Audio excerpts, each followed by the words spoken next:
One of the more important laws or principles to understand is the interconnected ecology of the inner and outer reality. Before language, before human consciousness divides the world into pieces, into words, with language, there is the uninterrupted ecology, the one. And every duality, we can slice the world this way, we can slice the world that way, we can slice reality this way and that way. What we're really slicing is not the world, not reality. We're slicing consciousness. And we're slicing it with illusion. Meaning, before we draw the line, there is no up and down. Now we can say this is up and this is down because we drew a line. And we drew a line with words. But words aren't real. And we can see this because without words, there is no consciousness. You cannot think a single thought and thus be conscious without words. Now, the word divides the one, the uninterrupted ecology. But when we can divide it this way or this way, when we can place a word in an infinite number of ways, when we can place it that way or that way, literally, there are more than 10 trillion ways that I can divide the circle, that I can divide the one. Those divisions aren't real except for the person who makes them. This space is interconnected. It's not divided simply because I put lines in there. What's divided is my consciousness. My consciousness is created and divided with language. And it's useful. It's useful because one of the most fundamental divisions of human consciousness is the idea of the I and the other. Now, this is also a delusion. There is no I and no other. Right? There's just words. We say that I differentiates this pattern from this pattern, right? We say that. And yet this I depends on the oxygen generated from that pattern. We say that I am separate because there's the word I and there's the word tree. But without a tree, I die. And how separate can that be? How separate can I be from that which I depend on to exist? Without the tree, I die. Without the planet, I die. Without my parents, I die. Without their parents, I die. Without food, the fruits of trees, I die. Without gravity, I die. Without atoms, I die. I mean, the idea that we are separate from reality is an illusion created by language. And upon that illusion, the illusion that we are separate from everything else that is, we then build the illusion of language, the illusion of I and everything else, and we then start breaking all that is into patterns, into words. We divide all that is into patterns and into words.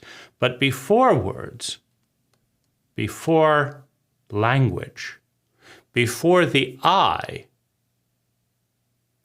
attached to identity, to a pattern of thinking, feeling, speaking, doing, and being, there was only the one. There was only the whole.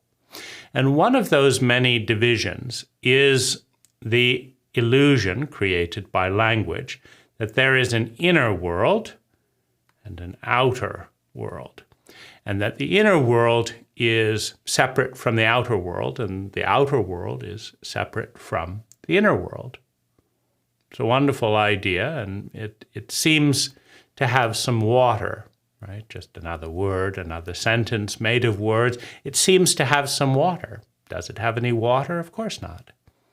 It seems to have some water, right? We just make this stuff up and go on with it as if it makes sense, right? It seems to have some water because I can think a thought like, oh, I wish I was in Thailand right now. I can think that thought, and then I can look outside and it's like, no, it's not Thailand, right? So there's a difference between the inner world and the outer world. But we also know that this line is an illusion. And so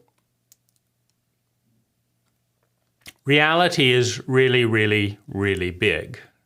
And so when we divide the world into two, both halves are also really, really big because each half symbolically represents half of what is, right? Now, half of what is cannot exist without the other half, right? And we see this in reality, right? If you took the earth and you cut it in half, and now you said, like, this is the rich half of the world, and this is the poor half. So the poor people go on this half, and the rich people go on half, because we've just divided people with language. And now we've, and that seems to work, right? Within the illusion of human consciousness, it seems to work. It seems to work. But does it? How could rich people be rich without all of the poor people who make them rich, right?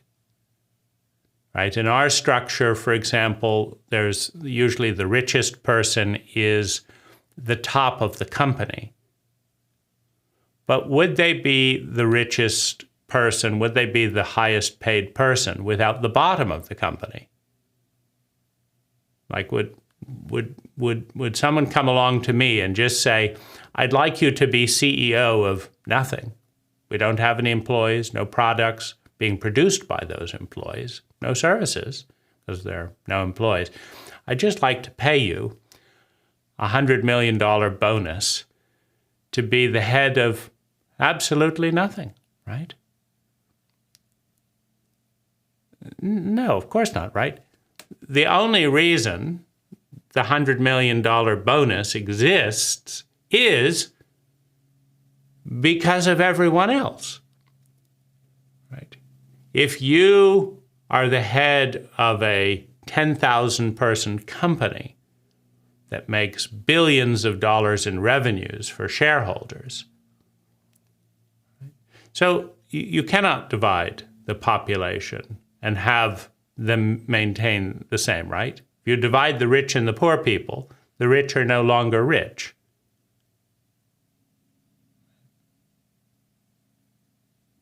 There's no one to give them money. There's no one to serve as the basis to earning that money. There's no customers to pay that. If your only customers are billionaires, how are you going to maintain your billion? There are not enough of them, right? right? So it's an illusion. If you divide the world between men and women, another illusion. You can't have one without the other. Hello? Hello? There's no semen. There's no eggs. It doesn't work, right? The entire species dies when you divide the world between men and women, right? And the same is true with the Earth, right? If you cut the Earth in half, and this part spins out into space, and that spins out, and now we've got a real division, right? It's no longer the Earth. Well, the molten core, right? So let's delete this, right? The molten core starts spilling out, right? The gravitational spin is completely wonky, right? Imagine trying to play tennis with a half tennis ball. You hit the flat side, it does something completely different. It only works because it's a hole, right? So the molten core starts spinning out into space. The Earth gets very cold very rapidly. The rivers that are flowing around the edge start flowing into the molten core, creating huge jets of stuff. The gravity, at the tip here,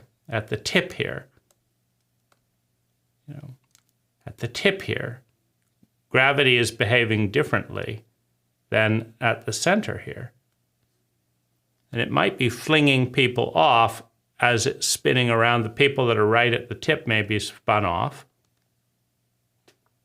The bits of mass of Earth, etc., may spin off at these tip points in certain revolutions.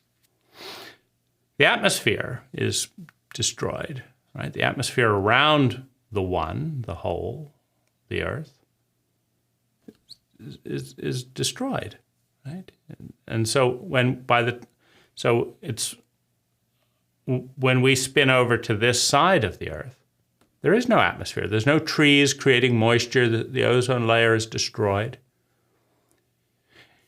In other words, when we split the Earth in half, in reality, there is no more Earth. There's something very different. And the same is true of people, right? Right? There's a person, right? But we talk about our right side and our left side, our good side and our bad side, right? So let's just cut this person in half.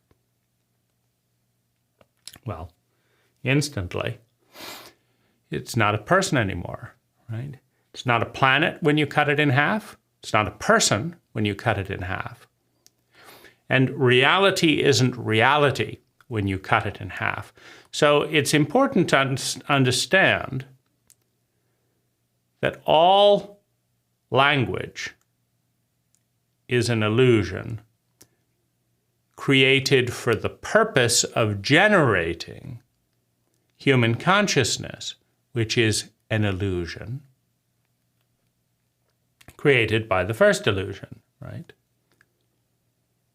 It's an interconnected dynamic. I cut the world in two with language, and now I become conscious of the two parts that I've created with the illusion. The world is not divided into two just because I divide it. And so in this inner and outer delusion, it doesn't exist. It's useful because it's useful to say that there's a difference between thinking about Thailand and being in Thailand. That's useful to communicate. But it's not real. So back to our law, right? Because we already know that one thing is connected to another, right? Men are connected to women. You don't have either of them without both, right? I am connected to this tree. This tree is connected to me. So the law is understanding that it is one. That whatever we change in the inner world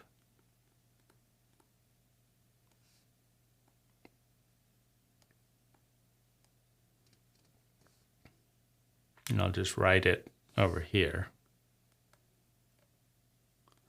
Whatever we change in the inner world must change the outer world. And whatever we change in the outer world must change the inner world. The inner world affects the outer world, and the outer world affects the inner world.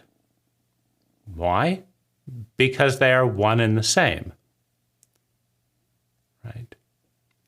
So if they truly were separate, if men and women really had nothing to do with each other, if left and right really could exist without the other, if black could exist without white and vice versa,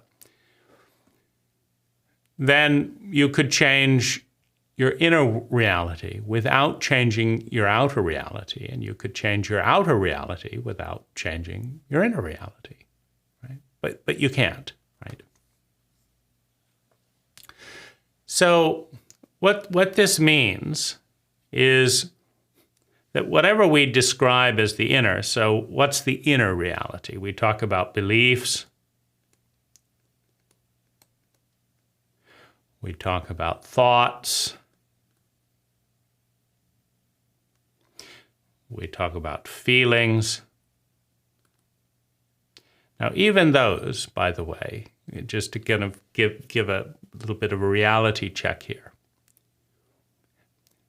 You cannot think a thought without language. Try it. Just pause here for a moment.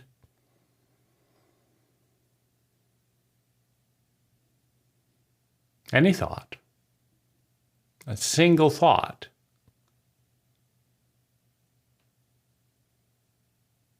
Think it, and then were there any words in there, right? You cannot think a thought without language. Now we say that a thought is inside my head, so we say it's an inner world. Now where did you learn language, right? You're supposedly isolated in there, thinking a thought that has nothing to do with the outer world, right? Because they're supposedly separate in the illusion. So, who taught you the language that's creating, that's providing the ingredients for your thought? It's simple. Out there taught you, right? Parents, teachers, friends. Something out there taught you something necessary for something in here. And something in here is necessary for out there, right? Because if you're going to drive to work today, you've got to think a series of thoughts. Or that doesn't even make sense, right? If you cannot think the thought, I will drive to work today, if work and drive doesn't mean anything to you, if you don't even know the words, you're not going to drive to work today. In other words, what's going on in here creates what's going on out there. So, thoughts, feelings, and of course the link is everywhere, right? You say, this is my feeling. And my feeling is in here. Well, do we mean in the body? Because the body is out there, right? And the question is, if a drug out there can change how you feel in here. An antidepressant, a morphine tablet. If powder out there changes what you feel in here, can you say that the feeling is in here if it's created by out there? Someone had to grow the plant and produce the plant, then created the powder, and someone had to walk the powder over to you. And the sun had to dry the powder. That's all out there, so that you could feel something in here. If you feel full, I feel full. Well, why do you feel full? Well, I ate a big meal. Where did the big meal come from? It came from out there. I, separate from there, feel, separate from there, full. But there is no I without the interconnected ecology. There's no food without the interconnected ecology. And so there's no feeling. And without language, there's no thought. I feel full. And so I'm not even aware, right? The fragility of the illusion. Right? Our whole reality is resting on the fragility of this illusion that falls apart. You cannot have one word without the other. You just look at the dictionary. Every word is supported by at least 20 other words, right? It's a big web, right? You can't have this bit without the other web holding it in place. A dictionary is all words. You say, what does this word mean? Well, it means these are the 20 words, otherwise known as this, and this, created by these words. What is a horse? A horse is, right? And then you get a bunch of other words. You don't get a horse. You get a bunch of other words that help to maintain the illusion of a separate horse in the mind of someone using the words. There is no separate horse. There's no, you look at the word tea. There's no separate tea, right? You can't drink tea without an atmosphere, without trees that created the soil that tea plants grow on, without carbon dioxide to feed the plant, without fertilizer, without someone to go and pick the plant, dry the plant, ship the plant. There's no tea without all that. But the dictionary proudly delineates tea as somehow separate from what? From other words. But not too separate. Because until you learn the word tea, with the help of a lot of other words, you don't even, you can't think the thought tea. And then there's no consciousness. All the consciousness goes away because there's no more words to support the other words. It's just a big net, and it collapses. We forget one word, so we can't complete a sentence. I want to tell you about this restaurant. It's right.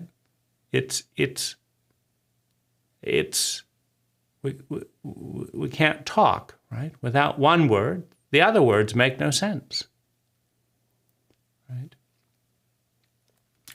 So everything in the inner world affects the outer world because it is the outer world. And everything in the outer world affects the inner world because it is the inner world.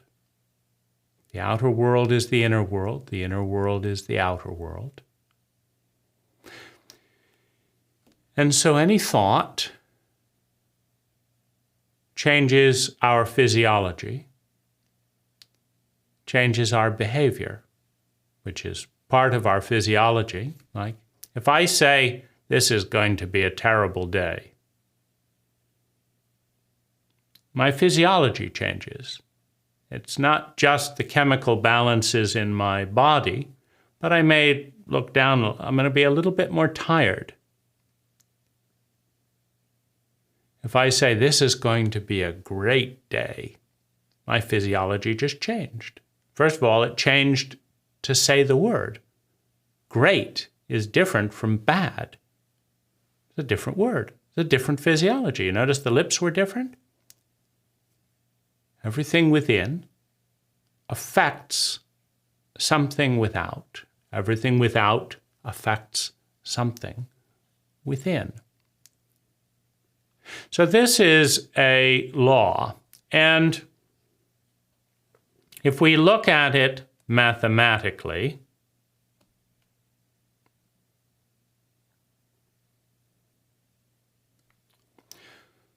we could say that 1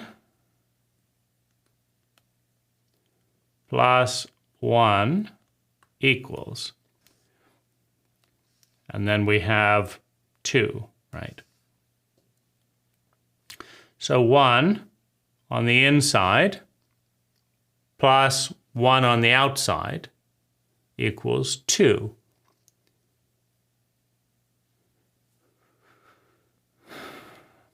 Now, if I think the thought, I am not good enough, I'm not good enough. That seemingly is on the inside. Though where did I get that idea? Where did I get those words? Where did I get those sensations? Where did I get the body that feels the sensations of the words? Right, so, but let's just pretend, though, that this is just magically comes out of nowhere, right? I am not good enough, coming out of nowhere, right? This will show up in the outer world because we're pretending this is the inner world. So it migrates and it has to have an impact on the outer world. Now, what is that impact? Well, it'll definitely change our body. If we say the sentence out loud, I am not, it will definitely change our body, different than saying, I love you. That's a different word. It's a different body sound. So the sound is different. That changes the body. The lips move differently, a change in the body.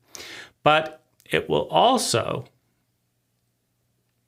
combine with an ecology of thoughts, of feelings, of beliefs, of memories, to amplify that impact. It's not just lips moving, right?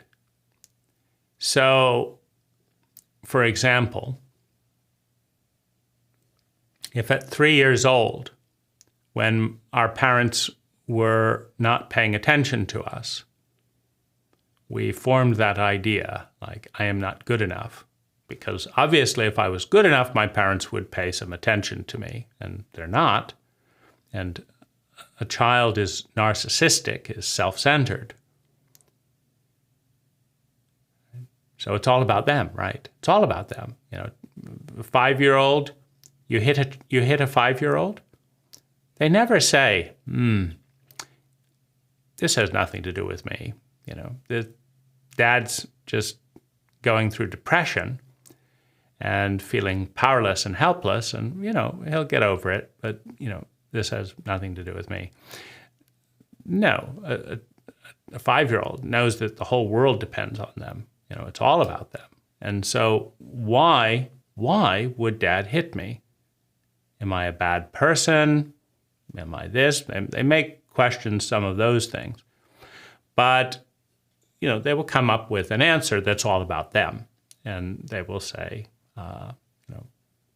I'm not good enough. If I was good enough, I would have been able to stop the hit. If I was good enough, Dad wouldn't want to hit me. He would want to praise me, right? So I'm not good enough, right? So that's maybe where the thought originated. And where did that come from? Where did that pattern? Like, why are all 5-year-olds self-centered? Where did that come from? Well, one of the dynamics it comes from is out there, right? Because as a 5-year-old, it feels a little bit safer to imagine that you're flawed and might be able to fix it than it is to imagine that the people and the world you depend upon is flawed.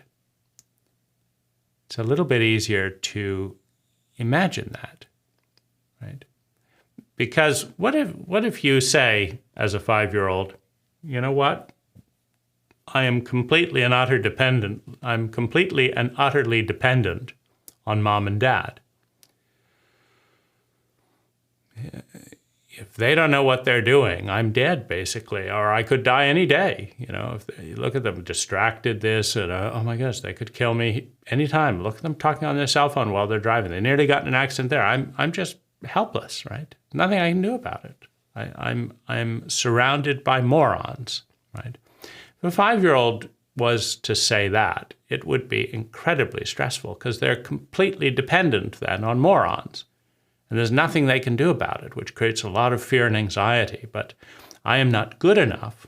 And if I was good enough, then it would, then you can start the quest to try and be different, to put on a performance. Like, who I am isn't good enough, but maybe I can put on a performance that is good enough. And so thus starts the quest, right? Well, that's coming from the logistics out there. That's coming from the context which is out there, right? So if I say I am not good enough, one of the needs that every human being has is for integrity or integration, right? Which is basically the need not to be crazy. Now, we also have a need to be crazy. So we are both not crazy and we are crazy, right? But if I have a need for integration, for integrity, then a lot of things are within my influence, right? Within that illusion of but I am not good enough. If we want integrity, if we want integration, I have to do something. I have to say something that is consistent with that statement. I am not good enough, therefore I don't have any money, for example. So now we've got sanity. I'm not good enough, so I didn't get the job, so I don't have any money. That makes sense to us. And so I don't get a job. Meaning people who don't believe I don't get a job. People who don't get a job, right, are influenced, right? There are jobs out there. There are jobs out there, right? So if you walked around to 10,000 people, is there anything I could do for you that you would be willing to pay me for? Clean your house, give you a massage, masturbate you, tell the world what a wonderful person you are. Anything at all, right? Just, how can I help? How can I help you, right? Here I am. If you need any help, call me, right? Give you, can I pull weeds in your garden, right? Now, if you ask 10,000 people, if you ask 1,000 people, just go around. Can I carry that for you? Can I do this for you? How can I help and get some money, right? There's going to be people that, if anyone asks me how can they do stuff and they're actually willing to do it, they've got a job on the spot, right? I've got lots of projects for people if they want to be helpful, right? There's tons and tons of opportunities to be helpful. But if I believe that I'm not good enough, maybe I don't want to ask people, or maybe I put in a few, but I don't make the effort, because if I got a high-paying job and this and that, then it makes me feel confused because I thought I wasn't good enough, right? So there's a way that thought, I am not good enough, for what, right? It'll show up somewhere. I'm not good enough to have true love. Okay, then there's no true love there. I'm not good enough, so I won't really get a good job because I'm not good enough for a great job. I'm good enough for a bad job, but I'm not good enough for a great job. So what's a bad job? Are there any bad jobs, right? Weeding is a bad job. Why? Well, the cult says so, right? So that's out there. You didn't get that idea. Like, who comes up with this nonsense that says, for example, cleaning, not an important job? You know, they tell you cleanliness is close to godliness, and then they say cleaners, not very important people. See? You know, so that's why I say the world is crazy. The world is not crazy. We are crazy. We're not crazy, right? But, you know, I wouldn't want to be a janitor, right? Being so close to God. You know, but all of that's coming from the outside. I mean, who makes this stuff up? You know, cleanliness is close to godliness. Dirt is close to godliness if you like creativity. Without dirt, the entire creative enterprise of the planet dies. It's just the reality, right? Take away all the dirt, you take away all the plants, you take away all the plants and all the dirt, you don't have any oxygen, right?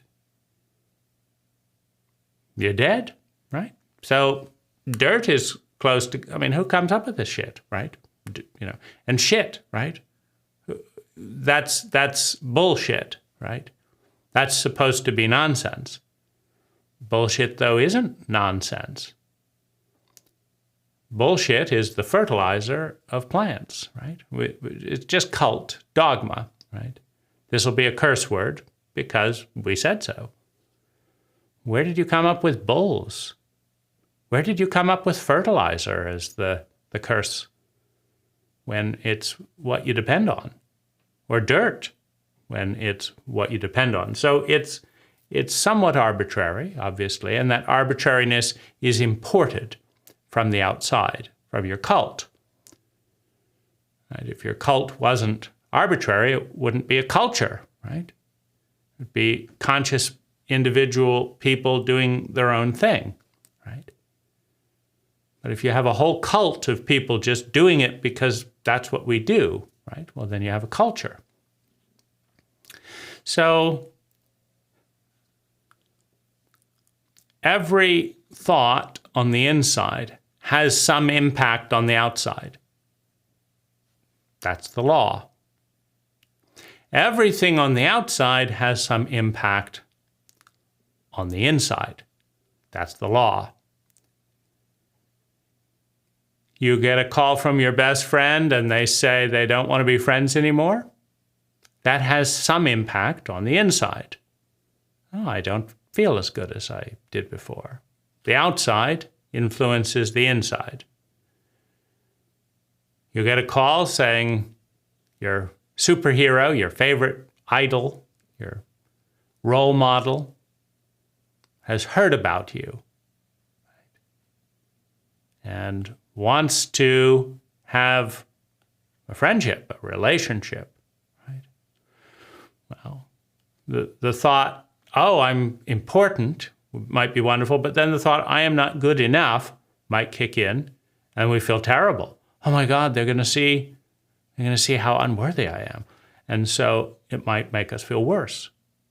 Oh, how exciting. Yes, I want to meet them, but I'm not good enough. Oh, my house isn't clean enough. I'm not. So you could feel worse because your inner reality creates your outer reality.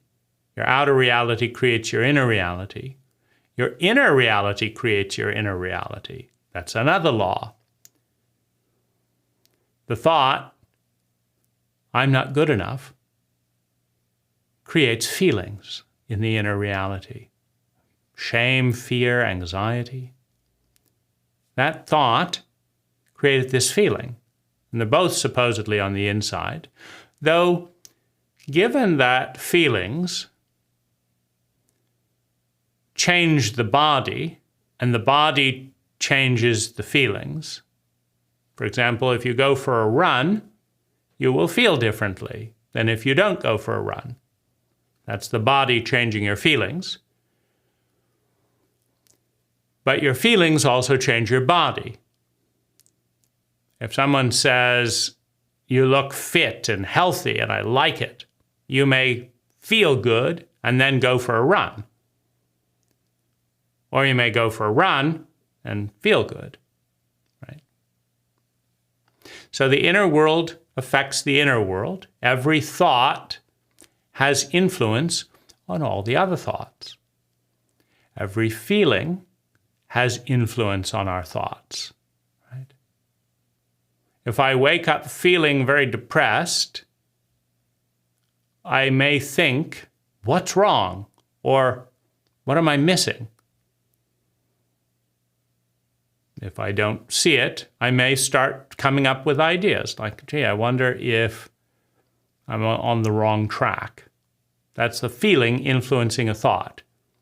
The thought also influences our feelings. So feelings influence thoughts, thoughts influence feelings. Beliefs influence thoughts and feelings. Feelings influence thoughts and beliefs. Our body influences our thoughts, which influence our feelings. Our body influences our feelings, which influence our thoughts. Our outer world influences our inner world. If I'm in a sauna, that changes my body, right? Our outer world influences our outer world, right? What we call our body rather than that, right? We put our body in a sauna, our body behaves differently than if we put it in a lake or an ice freezer, right? What goes on in the outer world affects our body. What goes on in the outer world affects our thoughts. What goes on in the outer world affects our body, which affects our thoughts. In other words, all things are connected. So if all things are connected, then any change in any domain will change the other domains to one degree or another.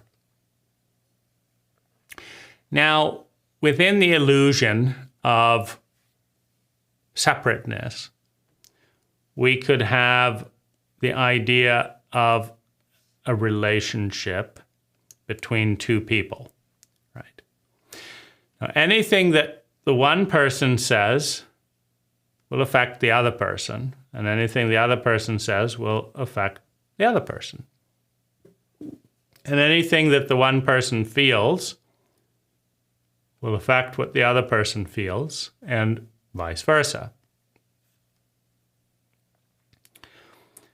And anything that the one person does will affect the other person, and vice versa, right? So that's called a relay of energy.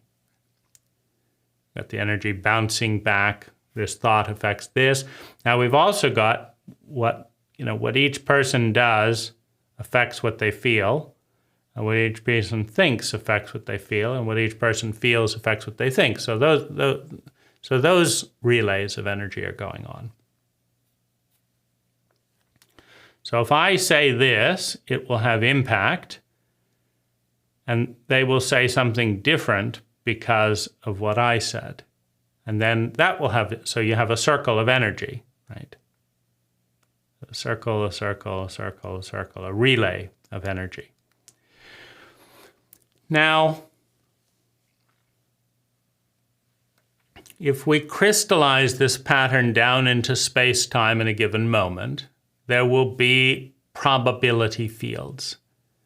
If I say you're fat in a cult that shames people who are fat, there is a probability that you will feel shame.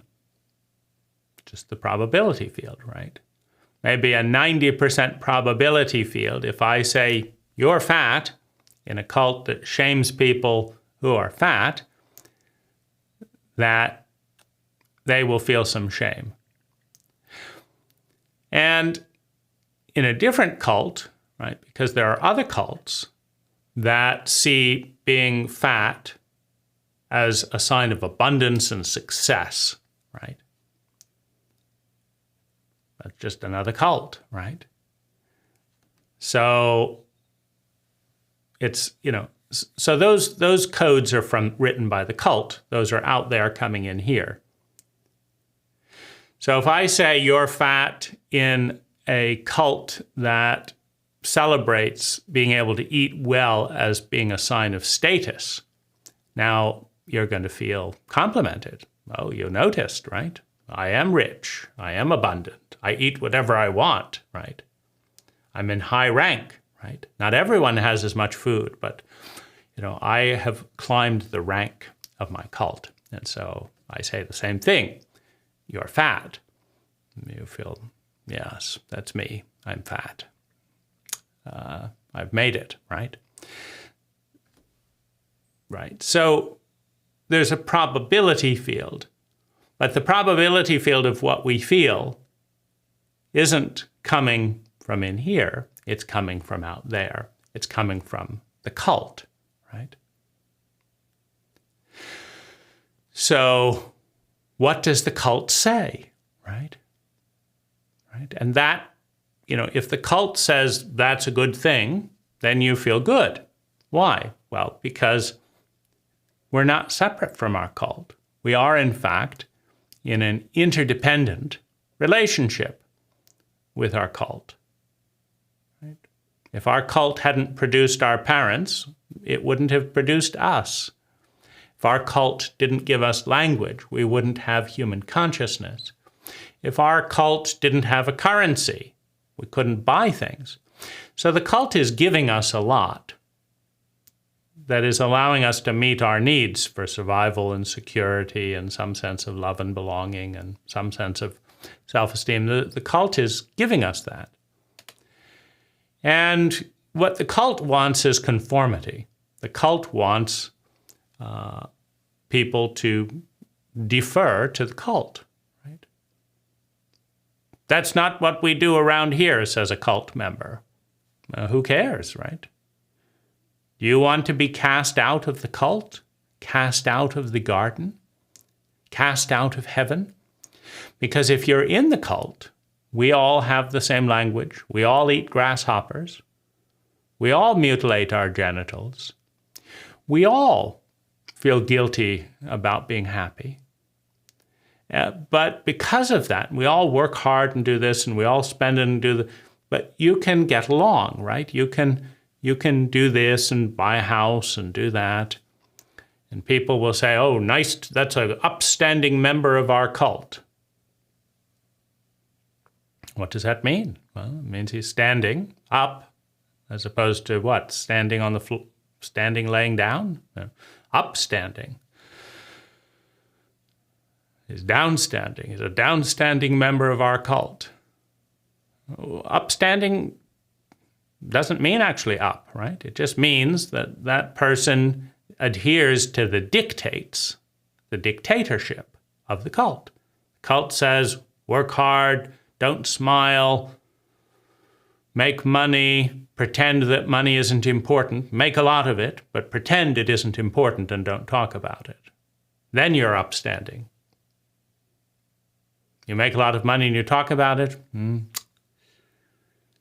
Make a lot of money, but don't mention it. Why should I make a lot of money? It's really important. Well, then why shouldn't I mention it? Well, that's just the way the cult goes. It's really important, but don't mention it. That's our cult, right? We don't talk about the important things. Sex, money, health, power. No, we don't mention it. We pursue it, but we don't mention it. Well, some other cult pursues it and mentions it. Then that's how to be an upstanding member of that cult. Only they don't call it that, right? They call it a close heart. A close heart. He's a close heart. Well, what does that mean? Well, it means he won the race. He galloped on the horse. He laughed louder than everyone else. He's a close heart. A close heart member of our cult. Okay, right? But being part of a cult, being part of a network, creates synergies, creates efficiencies. So it's intelligent to be part of a network. But every network has boundaries. They have rules created by the network. Every network is a cult to some extent. They have protocols. If you want to log on to a website, you have to use the protocol of the server. Is the protocol good? No. Is the protocol bad? No. It's just what you need to do to log on to the server. Right? And so, the inner and the outer, right? You don't get a website without doing this code. But you also don't get a website if there's no screen, right? They have to come together. Laws, protocols in a network. Now, you can predict a probability field in a very small subset of data, right? What's 1 plus 1?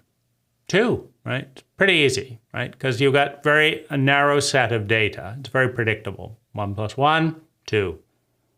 What's 1 plus 1 today? Still 2, right? It's a narrow set of data. You can also predict what's likely to go on between two human beings in isolation, right? You have two human beings off on a desert island. They will establish a protocol, a pattern of thinking, feeling, speaking, doing, and being together on that island. And it'll be a circular pattern. All patterns are. You do stupid stuff. I tell you how dumb you are. You make mistakes. I fix them. I make mistakes. You fix them.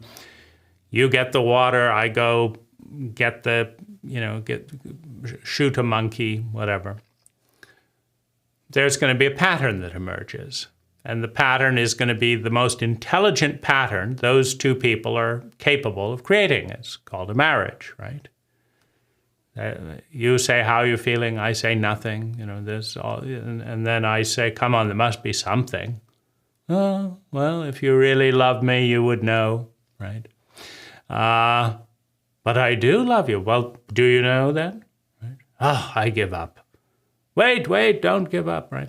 So there's a pattern, right? And it goes round and round, and whatever it is, right? It's the most intelligent pattern those people know how to do together, right? Intelligence is the measure of the efficiency with which energy, time, money, and natural resources is transformed into sustainable well-being. Everyone wants to feel sustainably better, right, than they did before, right? But everyone is feeling what they're feeling, right? Somewhere on that continuum. It can always be worse, it can always be better. So someone is on that continuum, and up here are more intelligent ways of thinking, feeling, speaking, doing, and being that create more sustainable well-being. But I'm down here, right? I'm here. Up there is more well-being. I want it, but I'm here because I don't know how. Like, wait a minute, you're telling me that no pain, no gain is not true? My dad said it, my mom said it, my whole cult said no pain, no gain. Well, how about a massage? Okay, does this feel good? Yes. Is it painful? No. Did you gain something? Yes. So, no pain, gain. Wait a minute, right? Because a lot of the cult delusions that we maintain and sustain, we maintain and sustain them by blocking out the data that doesn't agree with the dogma.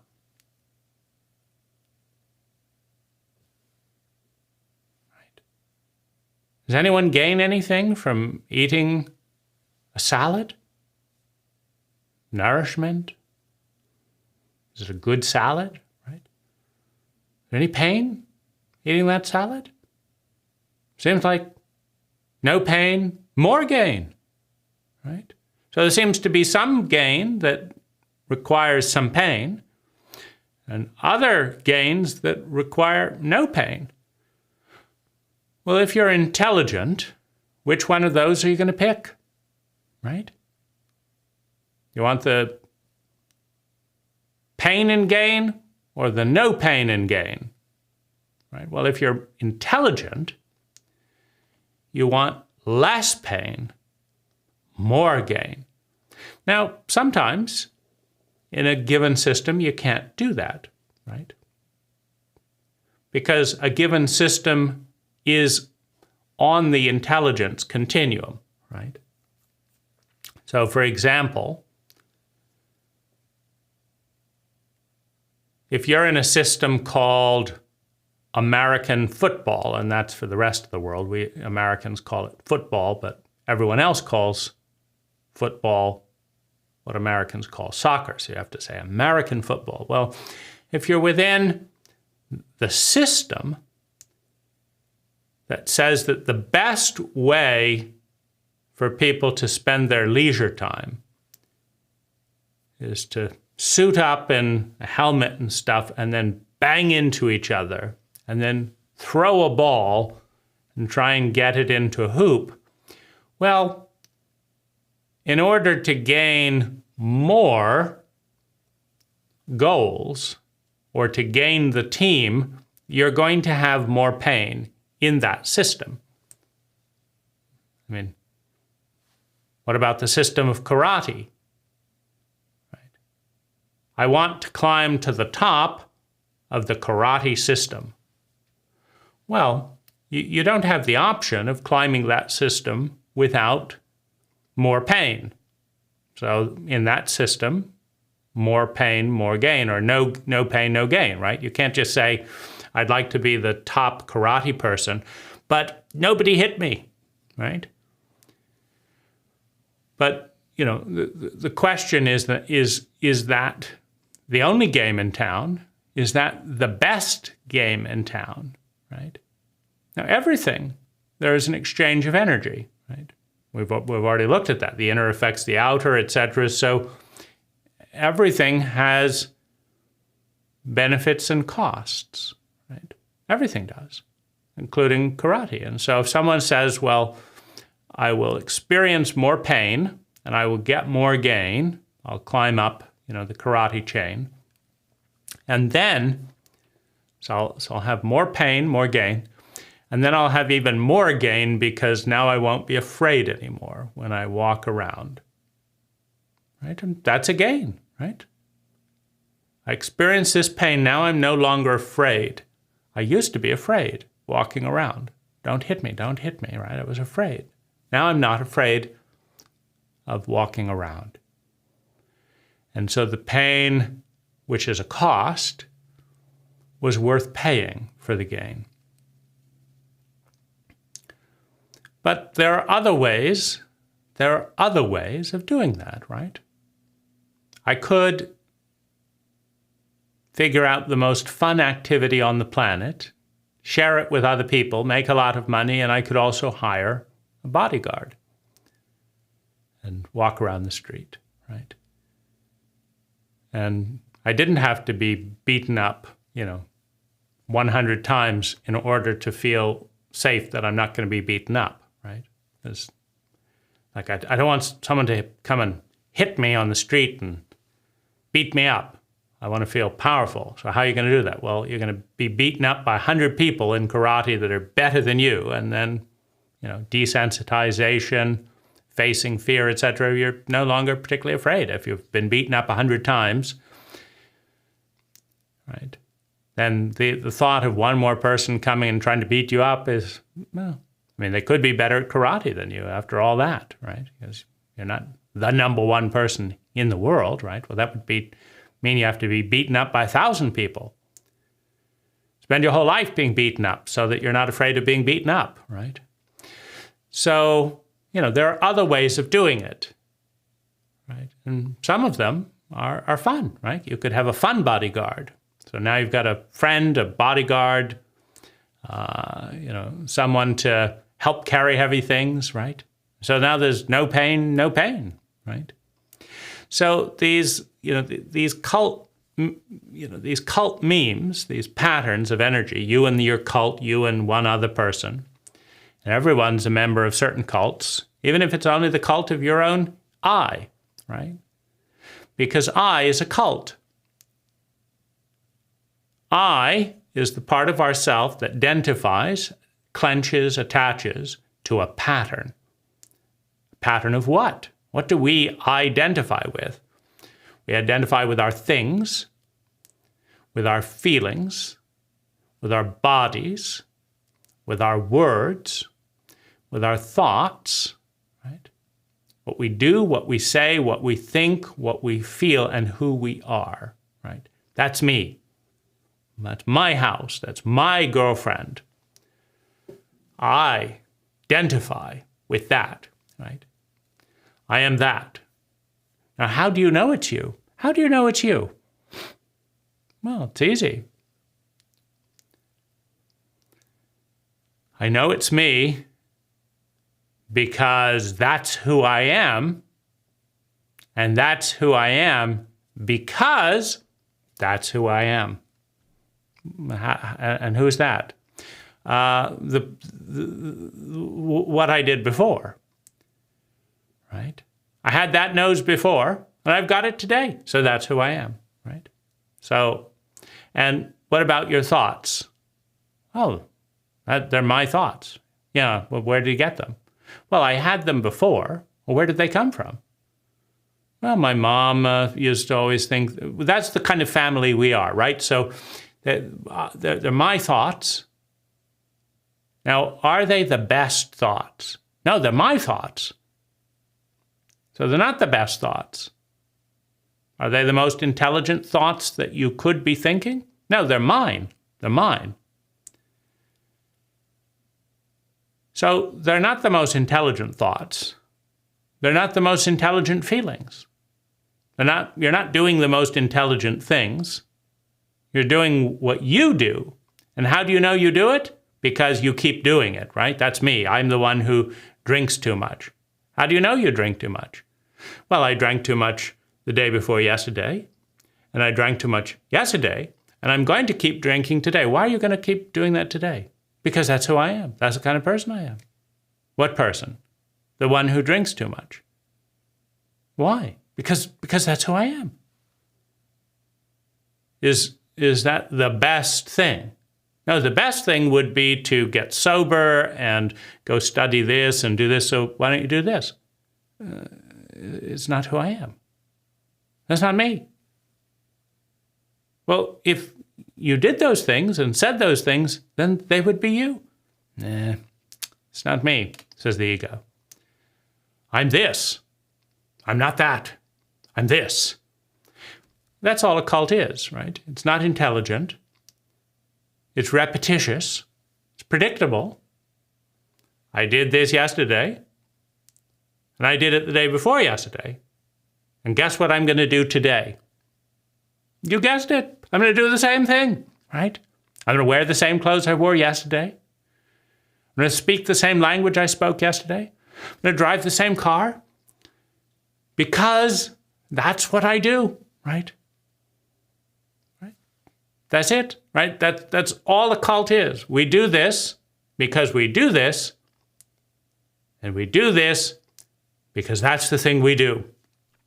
That's what a cult is. Unconscious, repetitious, often insane. And we have our own little cult, right? I'm going to do this, and I'm not going to do that. Well, wouldn't that get you where you want to go? Yeah, but it's not me. Well, who cares?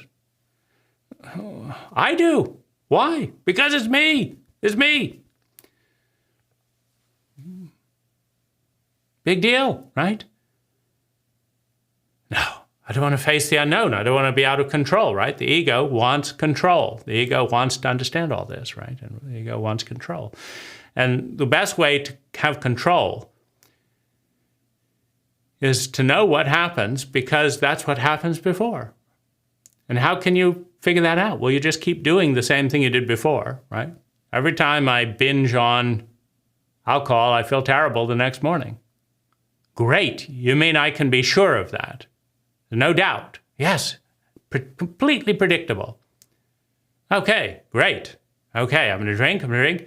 I feel so in control, right? Because I feel terrible, right? You're right.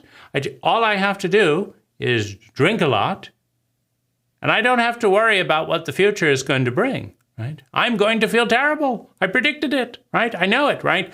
If I do something else, like I want to feel ecstatic, and this person, they did this, they did that, and I felt ecstatic. So I want them to do it again so that I can feel ecstatic. But they left. I'm not in control, right?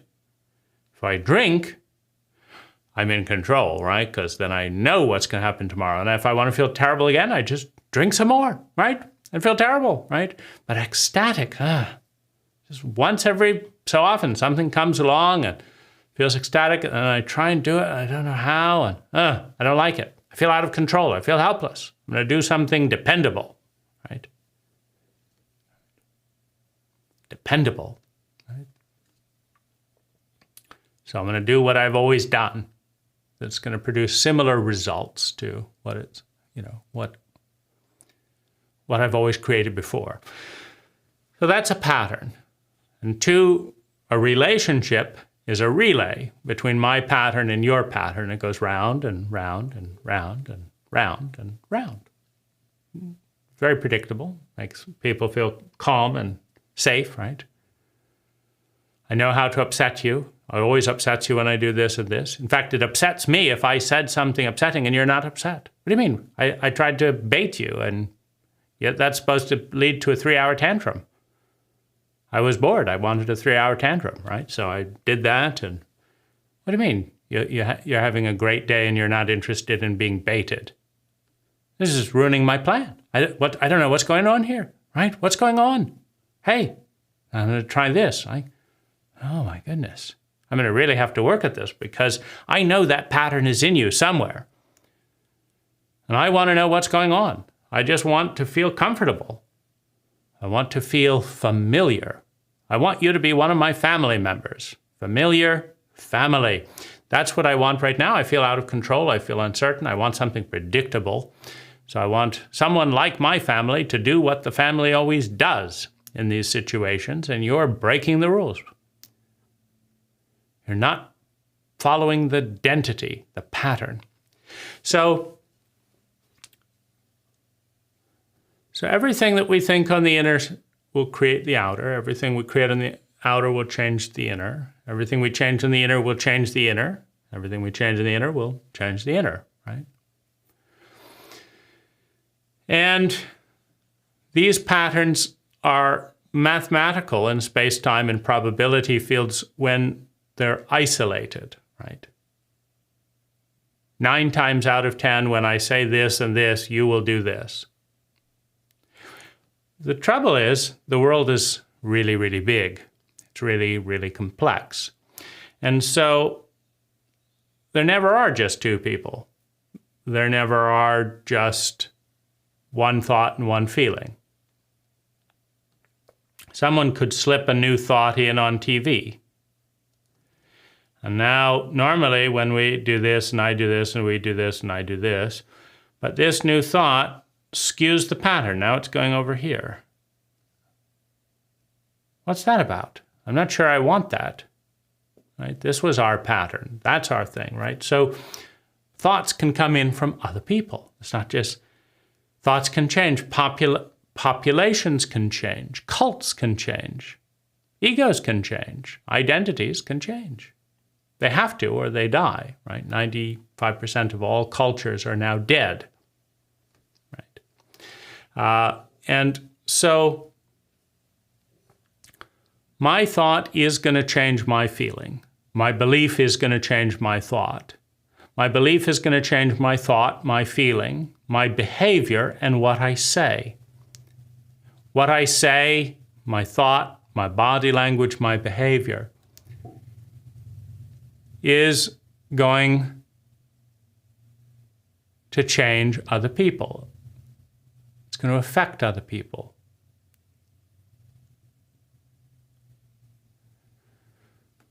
My thoughts and feelings are going to affect other people's thoughts and feelings. Just the way it works, right? But it's not a closed system. There's always an injection of energy from something new, a news item, right? You could be really depressed that day and then the war ends and everyone's celebrating and you're surrounded by memes of cheering, jumping people, and somehow you just can't stay depressed anymore and it just lifts, right? 1,000 people took off that depression.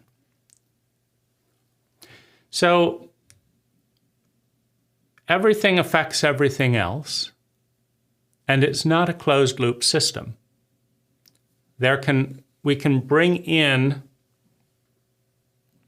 something from the outside. There is a third energy, and the third represents the other. Can come in and does come in from the outside. And in the loop between the thoughts that create these feelings and the thoughts and feelings that create this belief and the belief that reinforces this thought and feeling, and the actions that emerge out of those thoughts and feelings and the words that emerge out of those thoughts and feelings and the probability field that creates, there is a circle. For a couple, for an individual, there's a circle. Into that pattern can come a third energy. I think that I'm worthless, and so I do worthless things. Because I do worthless things, other people treat me as if I'm worthless, which makes me think that I'm worthless, so I do useless things. So then other people think that I'm worthless, right? So that's going around nicely. It's a nice pattern. Connecting the inner world and the inner world and the outer world, the inner world of the other person and their outer world, our world, their world, right? That's a nice relay of energy. And that's the way it goes, right? So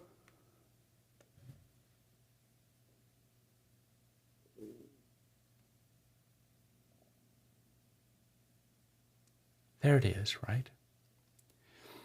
Now, how do we escape orbit? Because that's what this is, an orbit. We're going round and round and round, a pattern of energy. It's our orbit, right? It's our status quo. How do we break orbit? Well, the first thing to understand is reality is really, really big and complex. The second thing is what that means is that most of reality is out there, right? Or most of it is in here, either one, right? But most of it transcends the limited patterns that we're a part of. And God, Goddess, all that is, transcendence, right? What's out there is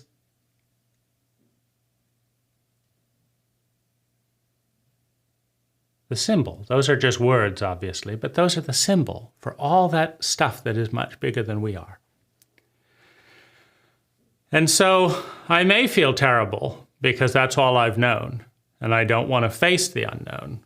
And so I feel terrible because that's all I've known, and I don't want to face the unknown. And so I feel terrible, and I'm going around.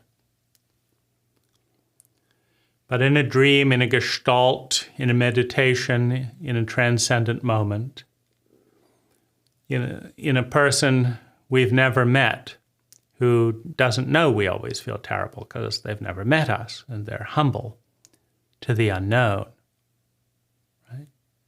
Never, someone who's humble who meets us doesn't say, "Oh, you've always but must be always feeling terrible." They look, they're present. And in that presence, a new possibility. Maybe I don't have to always feel terrible.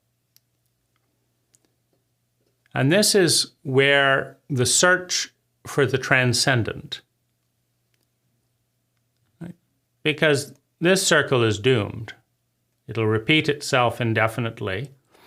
And the circle, the cycle, the protocol that once saved us, that once brought us nourishment, will eventually imprison us. But we've got nowhere to go. We've got nowhere to go. We've got no basis. We've got no thoughts that take us out of our own orbit. And so we will die, right? 95% of all patterns of energy die, go extinct, because they stayed in their orbit while the reality, while the ecology changed. And something that once nourished them now kills them. It used to be that eating well was the boon of a tribe. Now becoming obese is the bane of the tribe, right? The environment has changed, right? The same pattern that helped us grow now kills us. The need for transcendence and the words that lead us towards transcendence, God, Goddess, all that is, the other, the unknown, more, greater than ourselves. These words frame thoughts that take us out of the pattern. If we are to live, if we are to evolve, if we are to become,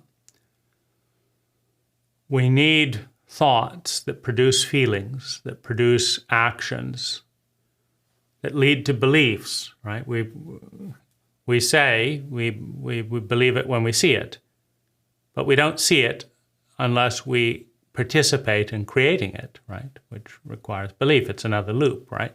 We need something that takes us out of the loop and helps us become more intelligent than we were before, right? And God, Goddess, all that is, the unknown, the universe, the transcendent, that which is beyond our language. That's the doorway out of the loop, out of hell, out of death, out of stagnation, out of the ego, out of I identify with this loop.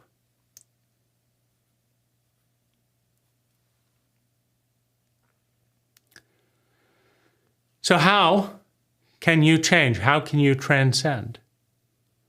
You can do something that changes the outer pattern. I used to come home, drink a Coke, sit on the couch, turn on the TV. That was my pattern. And that led to soporific feelings, falling asleep, having troubled dreams, getting up, it's doing it all over again, right? So that was my pattern, right? Now, every circle has points of vulnerability where the pattern can shift for the better or for the worse, right? A pattern can shift for the better or for the worse, meaning the pattern can create more unnecessary and chronic suffering or less, depending on how it shifts. So vulnerability, every pattern has a vulnerable point, has an underbelly. Your ego, your identity, has a soft spot where it's willing and open to change. Now, self-love induces that soft spot. The love of others produces that soft spot. We're more willing to change in the environment of love. Right? Sometimes rationality is a soft spot. I think I'm going to come home and have a sparkling water, go for a run, think a thought, and then watch TV, right? And then see, now we've got some transcendence. Maybe I'll have a different thought while I'm in the shower or when I'm running, right? So the more frightened the ego is of the unknown, based on the belief that the world is a horrible and scary place, based on traumatic experiences, the less we want to open up to new possibilities, right?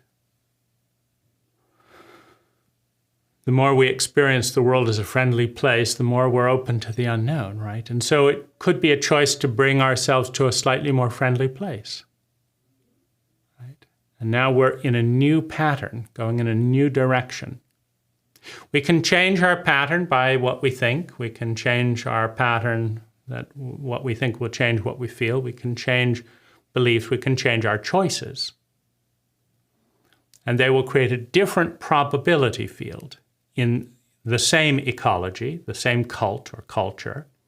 But we can also transcend cult and culture. We can move to another cult, another country, and have similar energies, but take us in different ways, different directions.